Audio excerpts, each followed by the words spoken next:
In the previous video, I asked two questions. What is rhythm? And by using rhythm, how does that impact the sound to your audience or your listener?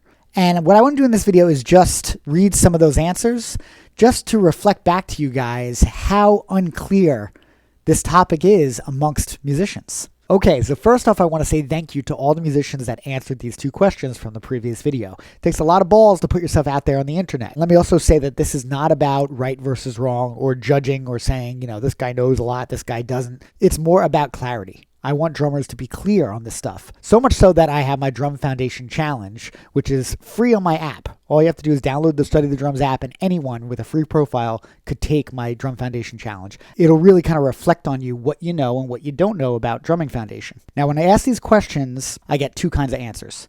I either get like the super cerebral, woo-woo up in the clouds type of answer that is trying to sound incredibly smart, or I get drummers that conflate the beat with the rhythm. The beat is something different, and we're going to talk about that as well. But first, let's read through some of these answers so you guys can see what I'm talking about. I'd say rhythm is a pattern being repeated, creating movement, and sometimes to get stuck to.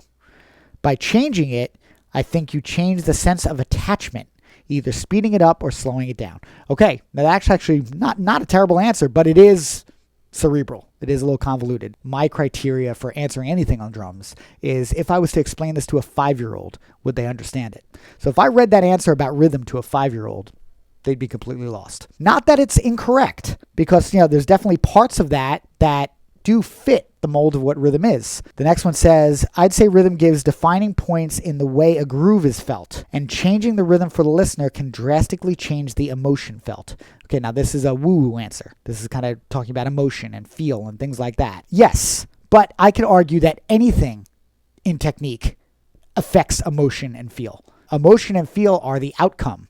Things like rhythm are the tools. So we want to get very specific about what each of these tools do. That way we can use them more effectively. Let's think of it this way. Imagine I'm teaching a woodshop class and I'm showing students how to work a table saw. And then I ask the students, what's the purpose of this table saw? What does the table saw do? And then that student answers, well, the purpose of the table saw is to change a piece of wood so the person looking at that wood feels excited. Now, in a roundabout way, is that true? Sure. But that's not what a table saw does. What a table saw does is cuts a piece of wood in a straight line.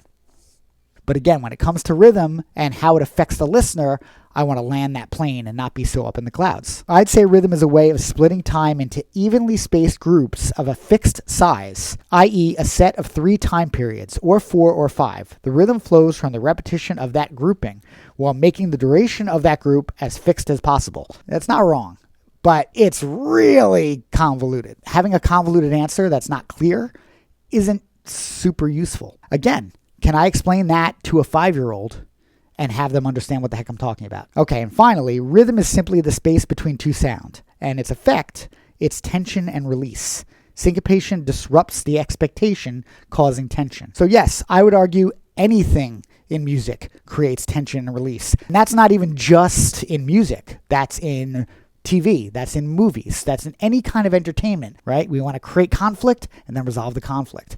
That's what a great movie does. That's what a great TV show does. That's what a great song does. And as a player, you want to be able to do that as well. And again, things like rhythm, accents, sticking, all these techniques are tools to achieve that outcome. So when I'm talking about the tools, foundation, stuff like rhythm, I want clear, I want concise, I want dumb.